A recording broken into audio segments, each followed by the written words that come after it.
Super Rugby AU gets back underway with another round. It is, I believe, the 9th round of the competition as we head in. Seeing the Brumbies take on the Force. It's this one in Canberra. It's top against bottom, so it's a bit of a David and Goliath one. And from the previous result, which was back in round 4, where the Force got a bit of a drubbing, 24 points to nil. That was the first game. I don't know that it was a turning point, but it was definitely the first game where the Force looked, like it wasn't going to be a good campaign. At the time, it looked like a bit of an anomaly, but the pattern has kind of gone on since then.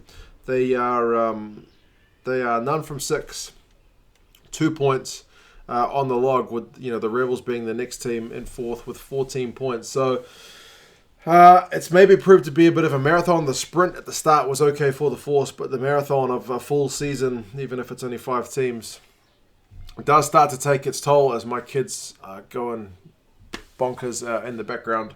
I guess they're pretty pumped for this game as well. I'm hoping the Force can lift for this one, if for pride's sake, that for nothing else. I think they've shown real fight. It's just the length of the season has maybe just taken its toll. The guys are in hotels, they're away from home, they don't have any proper home games, and I think the combination of those factors, plus it's a step up to play the Super Rugby teams from Global Rapid Rugby, I would say, but I still think we've seen a fair bit of encouraging stuff for the Force. What can I say? I like the Force, so I'm wishing them well, but it is an uphill battle against the Brumbies, who've only dropped the one game.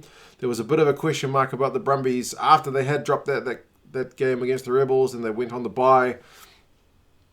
They faced a resurgent Waratahs team last week and actually put them to the sword as well. So, the Brumbies are your hot favourites in Super Rugby AU, and I guess kind of rightly so, given their record. In terms of the lineups, the Brumbies have brought back Joe Powell, which means Lonergan drops out of the 23 after, I wouldn't say he had a bad game last week. He was, into a bit of everything. And Cusack is also on his way out. So Slipper, McInerney, Alaalatoa, front row, Neville and Douglas, second row, McCaffrey, Miller and Samu is the back row, which means Rob Valtini continues to ride the pine. Powell comes in back at 9, so it means Nick White is still there, but he's still on the bench. Kuhn's still 10, so there's still no Lolosio. It's really a pity not to see him playing. Simone and Kata is retained as the midfield, so there's still no spot for Tavita Kurandrani. I haven't seen anything about him being injured, but he's not been in the best form. Tom Wright and Muirhead have been in good form on the wings, and Tom Banks probably, I still think, has yet to really spark things at fullback for the Brumbies, seeing as we know what he can do, we just haven't seen him been doing it.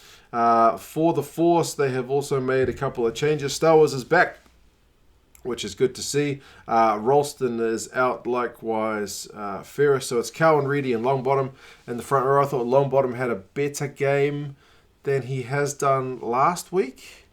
He's been under the pump a wee bit at scrum time, but I thought he held his own relatively well last week. The Brumbies pack is generally one to be feared, but at scrum time they've also been getting penalised quite a lot. So if that can be an area that the Force can at least compete, or maybe even put the Brumbies under some pressure, I would need to look at the stats, but I feel like the Brumbies have conceded a lot of scrum penalties.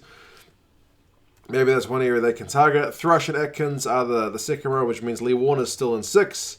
Koteka is 7 and Star Wars is 8. Usually I think I've been seeing him at 6, but he's a bit of a live wire guy.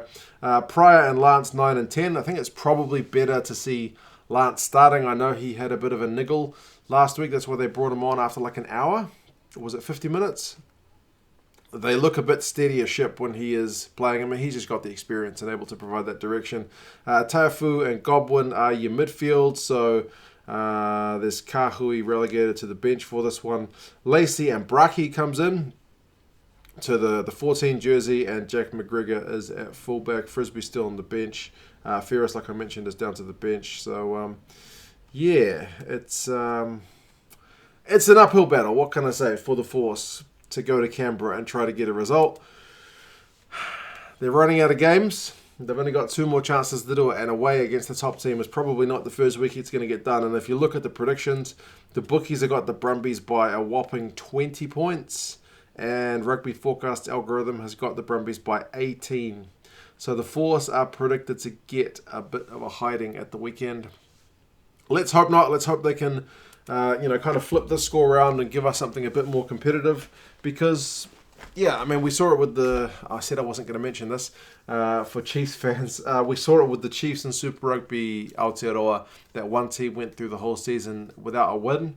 You could probably understand it a bit more with the Force because they were predicted to get, the wooden spoon, and they are going to get the wooden spoon. But there's been a bit of a turning, I've just noticed, in people's perceptions that the first few weeks, man, the Force, it's good to have them back. Now, after the last couple of results, people are saying, the Force don't deserve to be there. I hope we don't go down that route. I hope the Force can pick things up and people can, I guess, understand how they had to pick up sticks and jump into this competition at pretty short notice. So I'm all for them. And but from the Brumbies' point of view, realistically, they just need to keep chugging along to that top spot in Super Rugby AU and see who can be second or third to meet them in the final. But you guys let me know your thoughts on this one. Do you really think it's going to be a 20-plus point game like it was the last time, or you see the Force lifting for a different result, albeit maybe another loss, but still maybe a closer one? Anyway, you guys have any thoughts, and I'll talk to you soon. See you later.